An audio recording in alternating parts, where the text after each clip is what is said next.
إن الحمد لله نحمده ونستعينه ونستغفره ونعوذ بالله من شرور أنفسنا ومن سيئات أعمالنا من يهده الله فلا مضل له ومن يضلل فلا هادي له وأشهد أن لا إله إلا الله وحده لا شريك له وأشهد أن محمدا عبده ورسوله يا أيها الذين آمنوا اتقوا الله حق تقاته ولا تموتن إلا وأنتم مسلمون يا أيها الناس اتقوا ربكم الذي خلقكم من نفس واحدة وخلق منها زوجها وبث منهما رجالا كثيرا ونساء واتقوا الله الذي تساءلون به والأرحام إن الله كان عليكم رقيبا يا أيها الذين آمنوا اتقوا الله وقولوا قولا سديدا يصلح لكم أعمالكم ويغفر لكم ذنوبكم ومن يطع الله ورسوله فقد فاز فوزا عظيما أما بعد فإن خير الحديث كتاب الله وخير الهدي هدي محمد صلى الله عليه وسلم وشر الأمور محدثاتها وكل محدثة بدعة وكل بدعة ضلالة وكل ضلالة في النار أعوذ بالله من الشيطان الرجيم بسم الله الرحمن الرحيم قد كانت لكم أسوة حسنة في إبراهيم والذين معه دینی بھائیوں، بزرگوں، عزیز نوجوانوں، اسلامی ماں اور بہنوں، اللہ تعالیٰ نے ہم پر جو سب سے بڑا فضل فرمایا ہے وہ ہے کہ اس نے ہمیں اسلام کی نعمت عطا فرمائی ہے، اور اس نعمت کو دینے کے بعد اس کی یہ وصیت ہے ہم سب کو، ہر مسلمان کو، چھوٹا ہو یا بڑا، امیر ہو یا غریب، اس کی یہ وصیت ہے کہ اس نعمت کو پانے کے بعد اس نعمت کی حفاظت کرتے رہنا، اس نعمت کی قدر کرتے رہنا، تاکہ اس نعمت کے ساتھ تم دنیا سے جاؤ۔ مسلمان اگر اس نقطۂ نظر سے زندگی گزارے تو اسلام کا دامن اس کے ہاتھ سے نہیں چھوٹے گا۔ اللہ فرماتا ہے الیوم اکملت لکم دینکم واتممت علیکم نعمتی۔ اللہ تعالیٰ فرماتا ہے کہ میں نے اپنی نعمت تمہیں نشاور کر دی ہے، تمہارے لیے کمپلیٹ کر دیا ہے۔ یہ نعمت ہے اسلام کی، اسی لیے آپ دیکھیں گے کہ اس نعمت کی حفاظت کے لیے ہر نعمت کی قربانی اللہ تعالیٰ چاہتا ہے۔ ضرورت پڑے تو اس نعمت کی حفاظت کے لیے ہر نعمت کو مومن قربان کر دے، جان قربان کر دے، مال قربان کر دے، جتنے وسائل ذرائع ہیں سب قربان کر دے۔ آپ دیکھیے نبی صلی اللہ علیہ وسلم کے ساتھ ایمان والے صحابہ جب ایمان لائے تو ایسی صورتحال ان کے سامنے بنی کہ چاہو تو اسلام کی تم حفاظت کرو اور چاہو تو ہمارے ساتھ رہتے ہو، اپنا دنیا، اپنا کام، اپنے مسائل، اپنی اولاد، اپنی دولت کے ساتھ تم رہو۔ اگر اسلام کی حفاظت کے لیے تم شہر چھوڑ کر کے جانا چاہتے ہو تو چلے جاؤ، لیکن جو کچھ اس شہر میں تمہارا ہے یہاں سے تم کچھ نہیں لے جا سکتے۔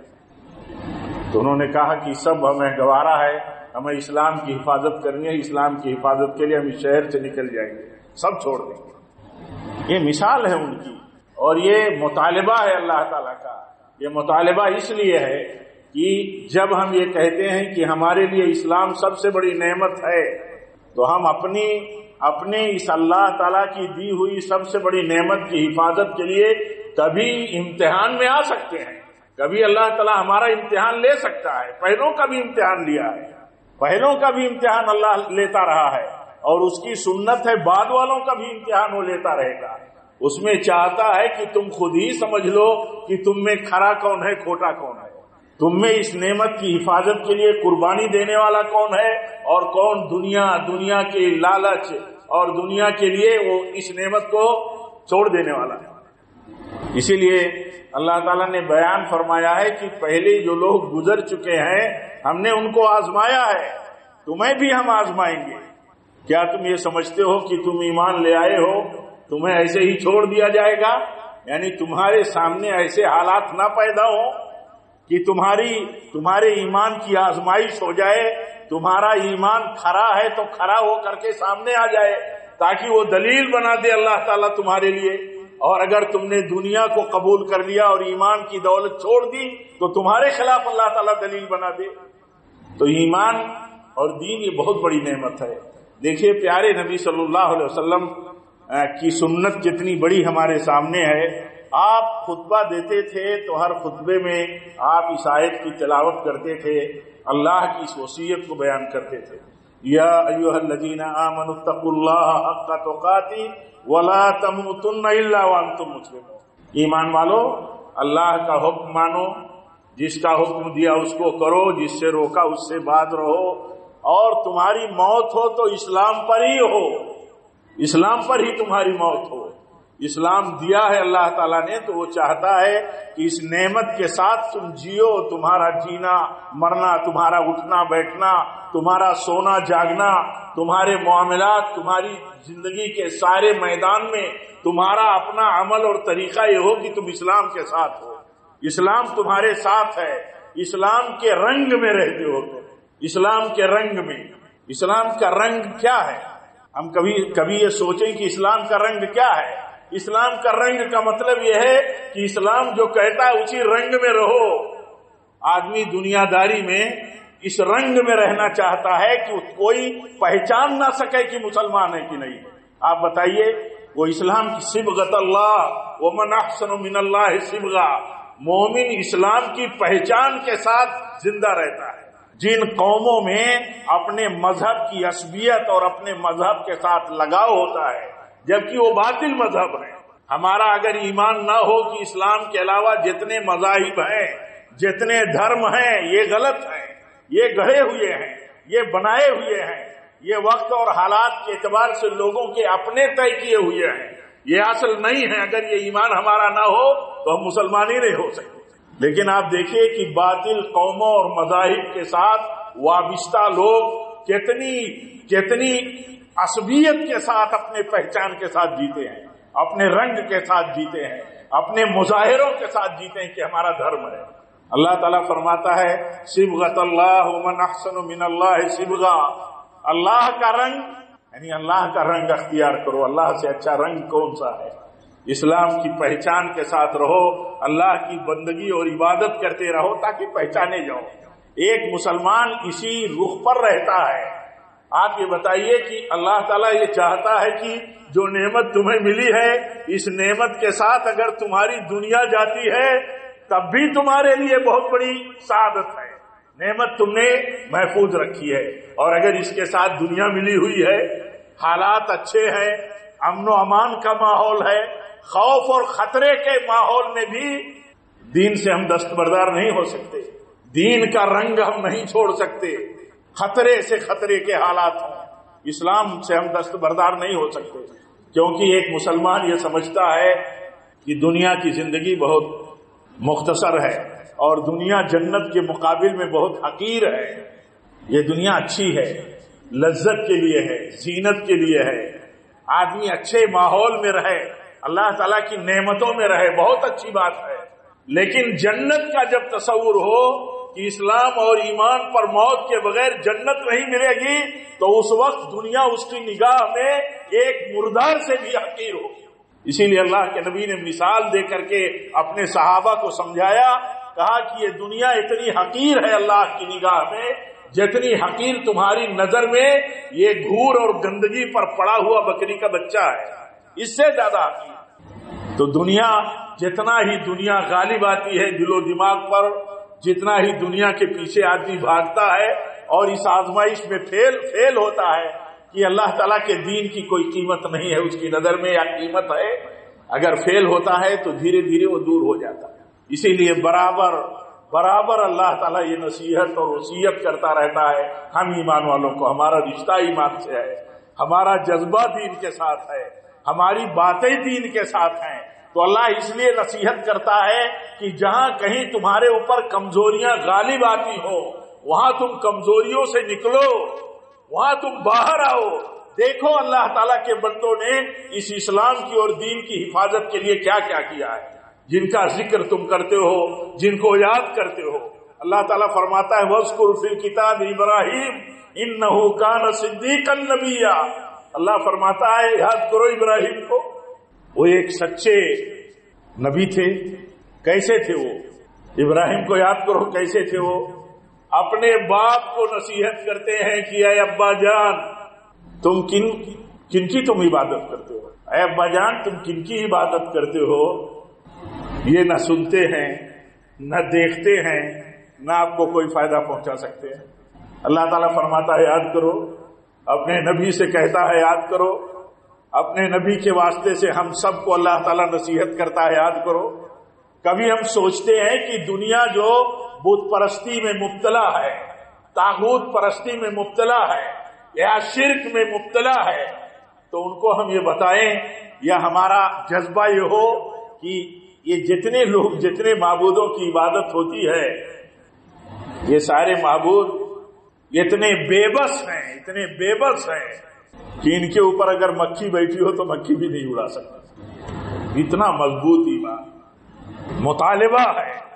اللہ کے نبی فرماتے ہیں جس نے کہا لا الہ الا اللہ وکفر بما یعبد من دون اللہ، جس نے کہا لا الہ الا اللہ یعنی اللہ کے سوا کوئی عبادت کے لائق نہیں، کوئی نہیں، اللہ اکیلا عبادت کا مستحق ہے۔ یہ ترجمہ کرنے کے بعد ایسے ہی بات کلیئر ہو جاتی ہے کہ جتنے معبودوں کی بھکتی اور عبادت ہوتی ہے وہ باطل ہے۔ لیکن اور سمجھایا، اور کیا سمجھایا؟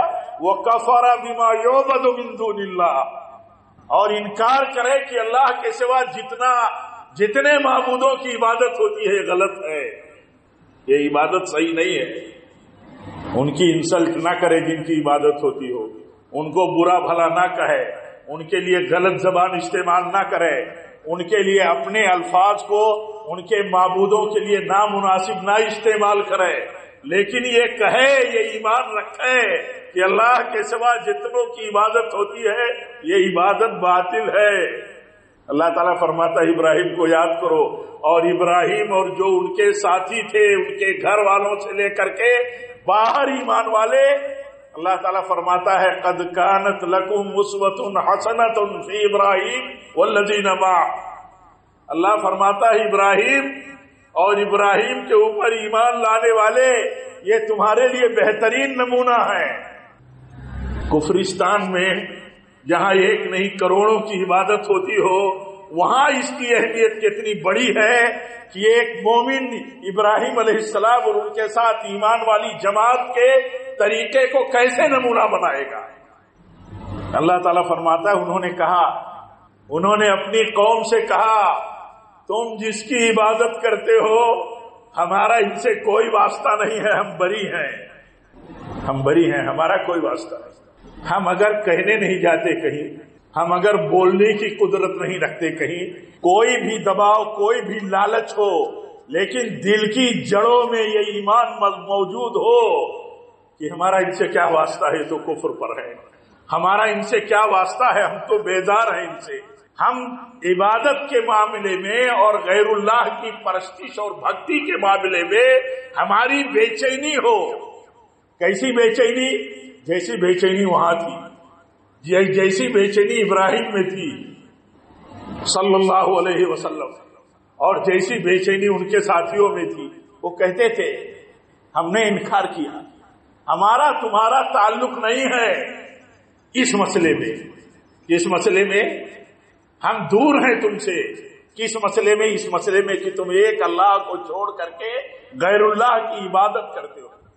لیکن یہاں ذہن میں یہ بات رہے کہ کسی قوم سے جو کافر قوم ہو، بت پرست قوم ہو، طاغوت کی بندگی کرنے والی قوم ہو، ایک کے سوا ہزاروں معبودوں کی پوجا کرنے والی قوم ہو، ان کے ساتھ اچھے معاملات میں رہنا، ان کے ساتھ کاروبار کرنا، ان کے ساتھ لین دین کرنا، ان کے ساتھ حسن سلوک کرنا، یہ ساری چیزیں صحیح ہیں۔ لیکن اس موقف کے ساتھ، اس نظریے کے ساتھ، اس مطلب سوچ کے ساتھ یہ جتنوں کی عبادت کرتے ہیں یہ عبادت کے مستحق نہیں ہیں، یہ تو ایسے ہی ہے جیسے ابراہیم علیہ السلام کے ابا آزر عبادت کرتے تھے، ابراہیم علیہ السلام کی قوم عبادت کرتی تھی، اور دوسرے انبیاء کی قومیں اللہ کے سوا غیروں کی عبادت کرتی تھی، نیک لوگوں کی عبادت کرتی تھی، اپنے ہاتھوں سے گڑھے ہوئے بنائے ہوئے معبودوں کی عبادت کرتی تھی۔ وہ کہتے تھے، انہیں نصیحت کرتے تھے، اس نصیحت کے جواب میں انہیں کہا جاتا تھا تمہیں ہم سولی پر لٹکا دیں گے، تمہیں ہم ملک بدر کر دیں گے، رپورٹ کیا بولتے ہیں، ملک بدر کر دیں گے، تمہیں ہم ہر طرح کی اذیتیں دیں گے، ایک ہاتھ ادھر کاٹ دیں گے، دوسرا پاؤں کاٹ دیں گے، یعنی سولی پر چڑھا دیں گے، سولی پر اس طرح چڑھائیں گے۔ یہ سارے تذکرے قرآن میں موجود ہیں۔ وہ اس لیے موجود ہیں کہ ایمان والے ایسے حالات میں اپنے موقف پر رہیں اور وہ نصیحت حاصل کریں۔ پیارے نبی صلی اللہ علیہ وسلم مکہ میں اپنے صحابہ سے فرماتے ہیں، آپ سوچئے کیسا دور، کیسے حالات تھے وہاں کے۔ ایک وقت ایسا بھی آیا کہ حضرت ابوبکر رضی اللہ تعالیٰ عنہ کو اتنا مارا گیا، چہرے پر اتنا مارا گیا کہ پورا چہرہ برابر ہو گیا تھا، پتہ نہیں چلتا تھا کہ ناک کہاں ہے پیشانی کہاں ہے، اتنا مارا گیا، بے ہوش ہو گئے۔ ہوش جب آیا تو کہتے ہیں کہ نبی صلی اللہ علیہ وسلم کا کیا حال ہے، اتنا مارا گیا۔ آپ سوچئے اللہ تعالیٰ کی سب سے معزز اور سب سے چنے ہوئے بندے انبیاء ہیں، کتنے نبیوں کو ظالم قوموں اور ان کی امتوں نے قتل کر دیا، قتل تک کر ڈالا، قرآن شہادت دیتا ہے۔ کتنے ایسے حالات گزرے کہ ہجرتوں پر رہے۔ آخر حضرت موسیٰ علیہ السلام کا قصہ، آپ صلی اللہ علیہ وسلم کا قصہ اور بہت سارے واقعات ہمارے سامنے ہیں۔ ان سارے واقعات کو بیان کرنے کا مقصد نبی صلی اللہ علیہ وسلم نے خود اپنے صحابہ سے مکہ میں فرمایا، کہا کہ پہلے ایمان والے ایسے بھی ہوا کرتے تھے، ایسا بھی وقت ان پر گزرتا تھا کہ ان کے لیے گڈھا کھودا جاتا تھا، اس میں کھڑا کر دیا جاتا تھا، لوہے کی آری منگا کر کے چیرا جاتا تھا، ان کے گوشت میں لوہے کی کنگھی گھسا کر ان کے گوشت کو نوچا جاتا تھا، لیکن وہ ایمان سے ہٹتے نہیں تھے۔ جلدی مت کرو، آپ فرماتے تھے جلدی مت کرو، وقت بدلے گا، یعنی ان حالات میں تم مایوس نہ ہو، وقت بدلے گا، ضرور وقت بدلے گا۔ اور آپ فرماتے تھے اتنے خوفناک حالات میں تم ہم جیتے ہیں، ایک دن امن و امان کا ماحول بنے گا۔ آپ فرماتے ہیں اتنا امن و امان کا ماحول بنے گا کہ یمن سے مکہ ایک عورت آئے گی، کوئی چھیڑے گا نہیں، وہاں جان پر بل ہے، مصیبتیں اتنی ہیں، لیکن آپ فرماتے ہیں صبر کرو، صبر کرو، صبر کرو۔ تو اللہ تعالیٰ فرماتا ہے تمہارے لیے نمونہ ہے۔ دیکھیے حضرت ابراہیم علیہ السلام کی زندگی میں کیسے نمونے ہیں، ہر طرح کا نمونہ ہمارے لیے ہے۔ ابراہیم علیہ السلام کو دعوت توحید اور اسلام کی سربلندی کی کوشش اور محنت کے جرم میں کیا کیا گیا ان کے ساتھ؟ بہت بڑا آگ کا الاؤ تیار کر کے اس میں ڈال دیا گیا۔ حضرت ابراہیم نے فرمایا حسبنا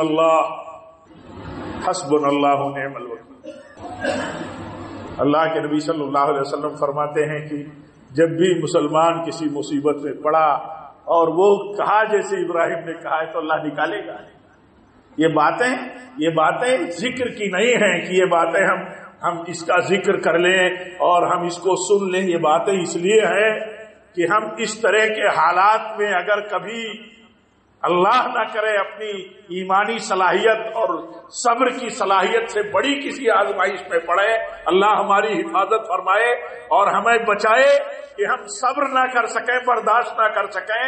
تو اس لیے یہ بیان کیا جاتا ہے کہ یاد کرو اپنے سے پہلے اللہ کے بندوں پر بیتے ہوئے حالات کو، تم اس دین کی حفاظت کے لیے، جس دین کی حفاظت کے لیے انہوں نے سب کچھ قربان کیا تھا، تمہارے اوپر بھی اگر ایسے حالات آئے تو تم انہیں نمونہ بنا لو۔ کیوں؟ ایسے حالات اللہ تعالیٰ لا سکتا ہے، اللہ اس لیے لا سکتا ہے کہ ہمارے دعووں کی آزمائش ہو جائے، کہ ہم دعوے میں کتنے کھرے اور کتنے کھوٹے ہیں۔ اور اللہ تعالیٰ ظالموں سے ان کے ظلم کا حساب لے گا، ظالموں سے ان کے ظلم کا حساب لے گا، ہمارے ایمان کی آزمائش ہو جائے گی۔ تو ایسے حالات میں ہمارے لیے آج دیکھیں حج کا موسم چل رہا ہے، حج کا موسم چل رہا ہے۔ ابراہیم علیہ السلام کو حکم ہوا کہ تم کعبہ بناؤ، تم میرا گھر بناؤ، جس گھر کو اللہ تعالیٰ کو ساری دنیا کے مسلمانوں کے لیے قبلہ بنانا تھا۔ کتنی محبت اور لگاؤ ہے ہمیں کعبہ سے، بیت اللہ سے، بیت اللہ الحرام سے کتنا لگاؤ ہے۔ ابراہیم علیہ السلام سے کہا کہ اللہ کا گھر بناؤ، اپنے بیٹے اسماعیل کو لے کر کے اللہ کے گھر کی تعمیر کر دی۔ یہ سیزن ہے، خاص طور پر حج کا موسم چل رہا ہے۔ یہ موسم میں بھی آدمی کم سے کم یاد تو کرے کہ ابراہیم کون تھے۔ اللہ تعالیٰ فرماتا ہے کہ ابراہیم میرا وفادار بندہ تھا۔ جب جب اللہ تعالیٰ نے کہا ابراہیم یہاں سرنڈر ہو جاؤ، یہ حکم مان لو، تب تب انہوں نے کہا اسلمت لرب العالمین، اللہ حکم مان لیا، حکم مان لیا۔ مسلمان ہونے کا مطلب ہی یہی ہے کہ وہ حکم کو ماننے والا ہے۔ ہم اپنے ایمان کی آزمائش اور اپنے ایمان کو اپنا ہی پرکھ سکتے ہیں ہر وقت۔ اللہ تعالیٰ مجھے آپ سب کو، ہر چھوٹے بڑے کو توفیق دے کہ ہم پرکھا کریں کہ کہاں کہاں اللہ کا حکم ہے کہ یہ کرو، وہاں وہاں ہم اللہ تعالیٰ کے حکم کی نافرمانی کرتے ہیں۔ ابراہیم کے بارے میں اللہ تعالیٰ فرماتا ہے جب جب کہا کہ ابراہیم اسلم اسلم، تب تب انہوں نے کہا اسلمت لرب العالمین۔ یہی اصل اسلام ہے، اور یہی نمونہ ہے ہمارے لیے، یہی نمونہ ہے ہمارے لیے۔ اور یہی نمونہ جب ہماری زندگی میں آ جاتا ہے تو اللہ تعالیٰ پھر امامت بخشتا ہے، غلامی سے بلند کرتا ہے۔ غلامی کون سی قوم غلام ہوتی ہے؟ جو اپنی پہچان چھوڑ دے، اپنی تشخص چھوڑ دے، اپنی آئیڈینٹی چھوڑ دے، سب چھوڑ دے، غلام ہو گئی قوم، اور اپنوں کے بجائے غیروں کے پیچھے دیوانہ ہو جائے۔ علماء کہتے ہیں ایمان کی ایک بنیاد ہے ایمان اور ایمان والوں سے محبت، اور محبت کہیں معتبر نہیں ہوتی ہے، کہیں وجود نہیں ہوتا ہے جہاں عداوت نہ ہو، یعنی ولا ہو برا ہو۔ جو اسلام ہے اس سے محبت ہے، جو اسلام والے ہیں ان سے محبت ہے، اور جو اسلام کے خلاف ہیں ان سے دوری ہے۔ غیر اللہ کی عبادت اور غیر اللہ سے دوری اور بیزاری ہے۔ کیا ضرورت ہے محبت اور ولایت کی کہ ولا کرے آدمی، اگر یہ ضروری نہ ہو کہ برا کرنا ہے، دوری اختیار کرنا ہے، یہ ضروری ہے۔ اور دنیا کی مصلحتوں میں آدمی دنیا داری ہی کے چکر میں یہ سارا کام کرتا ہے کہ کسی بھی طرح سے اس کی پہچان نہ ہو۔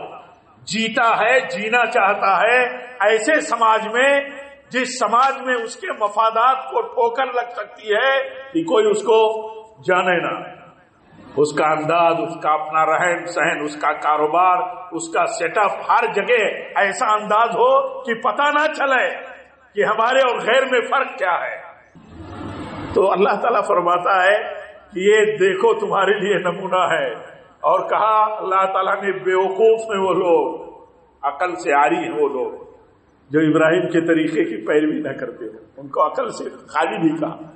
اور یہ اصول ہے کہ ایمان والے اصل عقل والے ہوتے ہیں، ایمان والے اصل عقل والے ہوتے ہیں۔ تو ہمارے لیے نمونہ ہے ابراہیم علیہ السلام، ان کے ساتھی ہمارے لیے نمونہ ہیں۔ کیسے نمونہ ہے؟ دیکھیے ابراہیم علیہ السلام کو اللہ تعالیٰ نے بہت سارے مرحلوں میں آزمایا۔ ابراہیم علیہ السلام کو آزمایا ان کے ایمان کے مطابق، بیٹا دیا، بڑی دعاؤں کے بعد بیٹا دیا، اور بیٹا دینے کے بعد اللہ تعالیٰ نے انہیں خواب میں حکم دیا۔ نبیوں کا خواب جو ہے اللہ کا حکم اور وحی ہوتی ہے۔ حکم دیا خواب میں کہ اپنے بیٹے کو ذبح کر دو۔ یہ دلیل نہیں ہے اس بات کی کہ جہاں بندے کو بہت زیادہ لگاؤ ہو جائے، جہاں بندے کا بہت زیادہ دل لگے اور جہاں فدا رہے، تو یہ دلیل نہیں ہے، اس سے ثابت نہیں ہوتا ہے کہ اللہ تعالیٰ کبھی اس کی محبوب چیزوں کے تعلق سے اس کو آزمائش میں ڈال سکتا ہے۔ دیکھنا چاہتا ہے اللہ تعالیٰ اس وقت کی تم اپنی محبوب چیز کو قربان کرو گے کہ نہیں کرو گے. چھوٹی چھوٹی باتوں سے بندے کی آزمائش ہوتی ہے. چھوٹی باتوں میں آدمی فیل ہو جائے گا تو بڑی بات کیا کرے گا. چھوٹی چھوٹی بات آدمی نہیں سن سکتا مان سکتا تو جہاد کیا کرے گا. اللہ کی راہ کیا کرے گا جہاد. باتیں کر سکتا ہے, فساد پھیلا سکتا ہے. اسلام کی چھوٹی چھوٹی باتیں ہی شروع میں وہی آزمائش ہے بندے کے لیے. اور چھوٹی باتیں اگر نہیں کر سکتا تو بڑی بات کیا کر سکتا ہے. ابراہیم علیہ السلام کو کہا ذبح کر دو. بیٹے اسماعیل سے تذکرہ کیا کہ میں نے خواب دیکھا ہے میں تجھے ذبح کر رہا ہوں, اللہ کا حکم ہے. تو بیٹا کیا کہتا ہے. بیٹا کہتا ہے کہ ذبح کر دیجئے ابو جان, مجھے صبر کرنے والا پائیں گے. اللہ کا حکم ہے ذبح کر دیجئے. کہتے ہیں دنیا کی تاریخ میں ایسی کوئی مثال ہوگی کہ کوئی اکلوتا بیٹا اتنی لمبی عمر کے بعد ملا ہو اور پھر اس کی آزمائش ہوتی ہو کہ اب بڑا ہوا ہو کہ اس کو ذبح کر دیا جائے. ذبح کرنے کے لیے تیار ہو گئے. ہماری اپنی اولاد ہے, دیکھے ہم سب یہاں ہیں, ہماری اولادیں بھی ہیں. ہماری اولاد دیکھے کہ اگر اس کے ماں باپ اس کو کوئی بھی اللہ اور اس کے رسول کا حوالہ دے کر کے, شریعت اور اسلام کا حوالہ دے کر کے اسے کوئی بات کہتے ہیں تو مانتی ہے. اکثر میں تو سمجھتا ہوں کہ ہم میں اکثر بیزار ہیں اپنی اولاد سے اس بات پر کہ انہیں بتانے کے بعد, سننے اور انہیں جاننے کے بعد باپ کا ماں کا حکم ہے, بڑوں کا حکم ہے, علماء کی نصیحت ہے, بات سننے اور ماننے کو تیار نہیں. اللہ تعالیٰ فرماتا ہے دیکھو ابراہیم اور ان کے اہل خانہ اور ان کے ساتھیوں کو اور نمونہ بناؤ ان کو. باپ کہتا ہے اللہ کا حکم ہے, بیٹا کہتا ہے مجھے ذبح کرنے کا حکم ہے تو ذبح کر دیجئے. اس سے پہلے جب اسماعیل پیدا ہوئے, ان کی ماں جن کو ہم ہاجرہ کہتے ہیں عام زبان میں, حکم ہوا اللہ کا لے جاؤ مکہ کی وادی میں. یہی مکہ جو غیر آباد تھا, نہ پانی نہ گھاس نہ کوئی ہریالی, کچھ نہیں, نہ کوئی آبادی. حکم ہوا اللہ کا لے جاؤ وہاں چھوڑ دو. لائے, چھوڑ دیا. یہی زمزم جہاں ہے یہی چھوڑ دیا. دیکھیے پہاڑی, اب تو کتنی پہاڑیاں کاٹ کر کے کتنے ڈیولپمنٹ ہو گئے اور کتنی شکل بدل گئی, لیکن وادی آج بھی ہے. اسی وادی میں ڈال دیا. ہم ایمان کی بات کرتے ہیں اللہ پر اور اللہ کو رب العالمین کہتے رہتے ہیں, وظیفہ کی طرح پڑھتے رہتے ہیں. رب العالمین کا معنی ہے ہر چیز کا مالک اللہ ہے, ہر چیز پر قادر اللہ ہے, ہر چیز اللہ کے حکم سے چلتی ہے, اس کے علم اور قدرت سے باہر کوئی چیز نہیں ہے. وہ جسے چاہے اسے کوئی نقصان نہیں پہنچا سکتا ہے, چاہے ساری امت جمع ہو جائے, اور جسے وہ نقصان پہنچانا چاہے تو کوئی بچا بھی نہیں سکتا. وہ ایمان رکھتے تھے. ہمارا ایمان عام طور پر بیانوں کا ہے, بولنے کا ہے, ظاہری ہے, یا بہت کمزور ہے. ان کا ایمان تھا اللہ کا حکم ہے. انسان کمزور ہے, محسوس کرتا ہے, لیکن اس کا ایمان اس کا سپورٹر بن جاتا ہے. لائے, چھوڑ دیا, چھوڑ کر کے جانے لگے. بیوی پیچھے پیچھے جا رہی ہیں, پوچھتی ہیں ہمیں چھوڑ کے آپ جا رہے ہیں, ہمیں چھوڑ کے آپ جا رہے ہیں, بار بار. کچھ توشہ بھی نہیں تھا, تھوڑا سا کھجور تھا, کچھ تھا توشہ, وہی دیا تھا. کہاں جا رہے ہیں آپ؟ کچھ نہیں بول رہے ہیں. دل بھی تو بھاری ہوتا ہے کہ چھوڑ کر کے اس بیٹے کو جو بڑی دعاؤں کے بعد رب العالمین نے دیا تھا اور بیوی کو. تو پوچھتی ہیں کیا اللہ کا حکم ہے؟ انہوں نے کہا کیا اللہ کا یہ حکم ہے کہ ہمیں چھوڑ دو؟ تو حضرت ابراہیم علیہ السلام کہتے ہیں ہاں. تو پھر کہتی ہیں تو پھر اللہ ہمیں ضائع نہیں کرے گا. سب کے لیے سبق ہے. جو کوئی باپ ہو, کوئی بڑا ہو, دیکھے کہ کتنی بڑی نصیحت ہے اس میں. کوئی اولاد ہو تو دیکھے کتنی بڑی نصیحت ہے. ایسے ہی نہیں, اللہ تعالیٰ نے ان کو زندہ و جاوید بنا دیا, ان کی سنتوں کو عبادت بنا دیا اللہ تعالیٰ نے, اور ان کے صرف ذکر کو قیامت تک کے لیے جاری کر دیا اللہ نے. ایسے نہیں جاری کر دیا, ایک آدمی جب حج کی بات سوچتا ہے تو اسے معلوم ہونا چاہیے کہ جب کعبہ بنایا، جب کعبہ اللہ کے حکم سے ان دونوں بندوں نے بنایا، ابراہیم اور اسماعیل علیہ السلام نے، تو اللہ تعالیٰ نے فرمایا، کہا کہ اذان دے دو، اعلان کر دو لوگوں میں حج کا، اس گھر کا حج کرنے لوگ آئیں، وَأَذِّنْ فِي النَّاسِ لِلْحَجِّ، لوگوں میں حج کا اعلان کر دو۔ اللہ تعالیٰ فرماتا ہے لوگ پیدل آئیں گے، کمزور طاقتور سواریوں سے آئیں گے، ہجوم ہو جائے گا، بڑے شوق سے لوگ آئیں گے اس گھر پر، اعلان کرو۔ اسی لیے جب کہتا ہے میقات پر پہنچ کر کے حاجی لبیک اللہم لبیک، تو اس کا معنی یہ ہوا کہ اے اللہ تو نے حج کے لیے بلایا، منادی کرائی تھی ابراہیم اپنے بندے سے، اور میں حاضر ہو گیا تیرے دربار میں۔ اور اللہ تعالیٰ اسے کہتا ہے کہ جو آیا حاجی بن کر کے، عمرہ کرنے والا بن کر کے، اللہ کے نبی فرماتے ہیں وہ اللہ کا مہمان ہے۔ کیوں اللہ کا مہمان ہے؟ اس لیے اللہ کا مہمان ہے کہ اللہ نے اپنے گھر بلانے کے لیے ابراہیم سے منادی کرائی تھی کہ حج کے لیے اعلان کر دو۔ اب حج کا مسئلہ جیسے آتا ہے، ابراہیم علیہ السلام یاد آتے ہیں۔ جیسے ہی زمزم پہنچتا ہے، آدمی طواف کرتا ہے، زمزم پر پہنچتا ہے، ابراہیم کی بیوی یاد آتی ہے، ہاجرہ، اسماعیل یاد آتے ہیں، کیسے زمزم نکلا۔ یہاں پوری تاریخ گھومتی ہے۔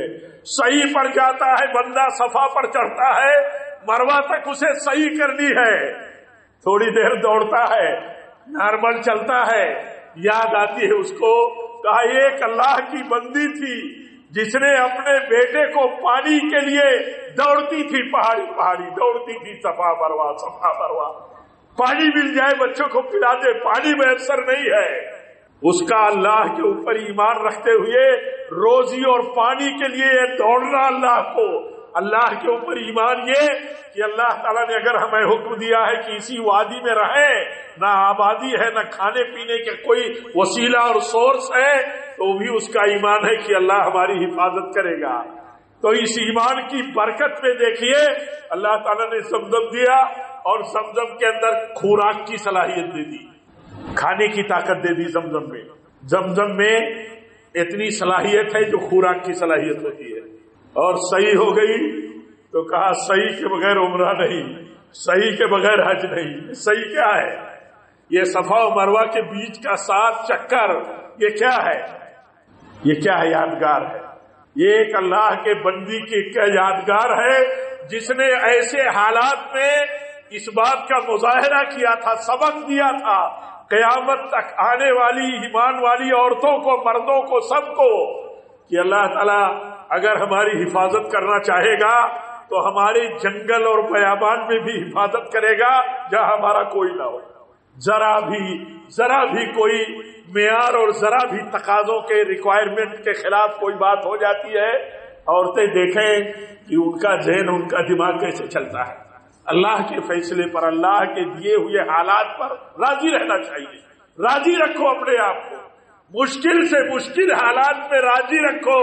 ابراہیم کو ان کے ابا کہتے ہیں پتھروں سے مار کر کے ابراہیم تم کو ہلاک کر دوں گا، تم ایسی باتیں کرتے ہو۔ کیا کہا تھا ابراہیم نے؟ کیا کہا تھا؟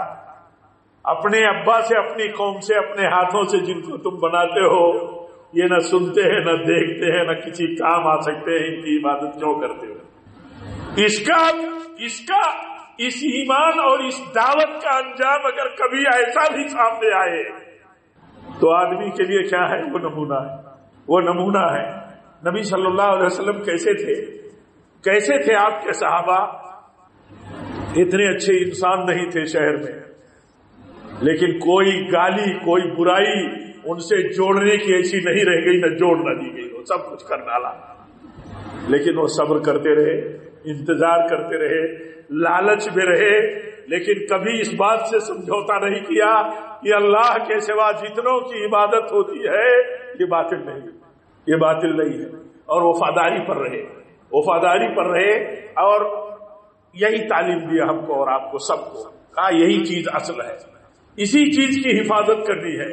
ابراہیم علیہ السلام ایسے موقع پر ہمیں یاد رہے، ہم ان کا تذکرہ کرتے رہیں، ان کو نمونہ بناتے رہیں، ان کو، ان کے ساتھیوں کو، ایمان والوں کو۔ کیسے تھے وہ لوگ؟ ان کے دل میں یہ قیمت تھی کہ ایمان کے مقابل میں ساری دنیا کچھ نہیں ہے، کچھ نہیں ہے۔ نبی صلی اللہ علیہ وسلم خود فرماتے ہیں کہ اگر اللہ کی نظر میں دنیا کی کوئی قیمت ہوتی، کوئی قیمت جنت کے مقابل میں، ایمان والی کی نظر جنت، ایمان والا اصل ٹارگیٹ جنت رکھتا ہے۔ اللہ تعالی ہم سب کو فکر دے، لالچ دے۔ جنت کے مقابل میں، اس نعمت کے مقابل میں دنیا کی کوئی حیثیت نہیں، کوئی حیثیت نہیں۔ اگر اس کی کوئی حیثیت ہوتی تو یہ گھونٹ پانی بھی نہیں دیتا۔ جو لوگ اللہ کی ربوبیت کے منکر ہیں، اس کی عبودیت کے منکر ہیں، یا اس کی عبادت کے ساتھ بہت سارے معبودوں کو شریک کرتے ہیں، کچھ بھی نہیں دیتے، ایک گھونٹ پانی بھی نہیں دیتا، کوئی قیمت نہیں ہے۔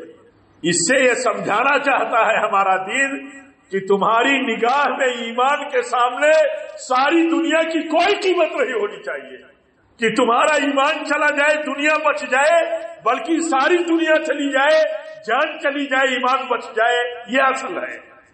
اسی لیے تو کہتے تھے، وہ کہتے تھے یا رسول اللہ صلی اللہ علیہ وسلم اگر ہم مار دیے گئے اللہ کی راہ میں تو کیا ہم شہید نہیں ہیں؟ آپ کہتے تھے ہاں، تو جب شہید ہیں تو جنت میں نہیں چلے گئے، تو مار دیے جائیں گے تو کیا ہوا؟ اور اگر ہم غالب آ گئے، اللہ نے ہمیں غلبہ دیا، اس مسلمانوں کو اگر اللہ نے غلبہ دیا تو ہم اسلام کا علم بلند کریں گے، اسلام کا گلگلہ بلند ہوگا، توحید غالب آئے گی۔ دونوں حالات میں ایک مومن ایسے ہی جیتا ہے۔ میرے بھائیوں، یہ مناسبت ہے، حج کی مناسبت، قربانی کی مناسبت کیا ہے؟ یہ حج کی مناسبت ابراہیم علیہ السلام کی قربانی، ان کے اہل خانہ کے ایمان کا سبق دیتی ہے۔ قربانی بھی یہی ہے، ابراہیم علیہ السلام کے اس بیٹے پر چھری چلانے کی اور اس جذبہ عمل کی قبولیت کے بعد اللہ تعالیٰ نے فرمایا، کہا کہ ابراہیم تو نے سچ کر دکھایا، تو نے سچ کر دکھایا، جو تجھے کرنا تھا، میرے حکم کی فرما برداری کرنی تھی تو کر چکا۔ بیٹے کو اللہ تعالیٰ نے بچا لیا، ایک دمبا ذبح ہو گیا اور حکم ہو گیا، کہا کہ اب بعد والوں میں اس کو یادگار بنا دیتے، یادگار۔ اسی لیے اللہ کے نبی سے پوچھا گیا ایک قربانی کیا ہے، تو آپ نے فرمایا سنت ابیکم ابراہیم، کہا ابراہیم کی سنت، ابراہیم کی زندگی کی جو سنتیں ہیں، واقعات ہیں، ہم سب کے لیے سبق ہیں۔ اللہ تعالی ہم سب کو ہر طرح کے حالات میں ایمان کی فکر کی توفیق دے، ایمان کی لالچ کی توفیق دے، ایمان کو دنیا میں ہر چیز، ہر نعمت سے بڑی نعمت سمجھنے کی توفیق دے، اس کی حفاظت کی اللہ تعالیٰ توفیق دے۔ رب العالمین ہمیں اسلام کے رنگ پر فخر کرنے کی توفیق دے۔ غیروں کا کلچر، غیروں کا لباس، غیروں کا انداز، اسلام کے خلاف جو جاہلیت کے طریقے ہیں، اللہ کے نبی نے حج کے موقع ہی پر فرمایا تھا کہ جاہلیت کے جتنے طریقے اپنے پاؤں تلے میں روت دے رہا ہوں۔ ایک مسلمان کا موقف اتنا مضبوط ہو کہ جاہلی اور غیر قوموں کے جو طریقے ہیں وہ تو ہمارے نبی اپنے قدموں کے نیچے روت کے چلے گئے، اس کی کوئی قیمت نہیں۔ کبھی کسی کے دماغ پر یہ بات سوار نہ ہو، یعنی دوسروں کا عمل اور طریقہ کی وہ دماغ پر سوار ہو جائے اور پھر آدمی اس کا فالو اپ کرنے لگے۔ اللہ تعالی ہم سب کی حفاظت فرمائے، ہم سب پر رحم فرمائے۔ اللہ تعالی ملک کی حفاظت فرمائے، ملک میں امن و امان اللہ تعالی عام فرمائے، اور کورونا کی بیماریوں سے جیسے ہم ابھی کافی عرصے تک جوجھتے رہے، اللہ تعالیٰ آئندہ بھی ہمیں اس سے حفاظت کی اللہ تعالیٰ ہماری حفاظت فرمائے، ملک کی، سارے عالم کی حفاظت فرمائے۔ رب العالمین ہمیں اصل کی فکر کرنے کی توفیق دے۔ اصل جو ہے، ہر چیز میں ترتیب ہے، ترتیب۔ غیر اہم چیزوں کے پیچھے ہم بھاگتے ہیں، جو اہم چیزیں ہیں اس کی پرواہ نہیں کرتے ہیں۔ اس بات کا بھی ہمیں خیال رکھنے کی اللہ تعالیٰ توفیق دے۔ رب العالمین جب تک ہم زندہ رہیں تقویٰ پر رہیں، اسلام پر رہیں، جب بھی ہماری موت ہو تو اے اللہ اسلام پر ہو، یعنی سنت رسول اللہ صلی اللہ علیہ وسلم پر ہو۔ وآخر دعوانا الحمدللہ رب العالمین۔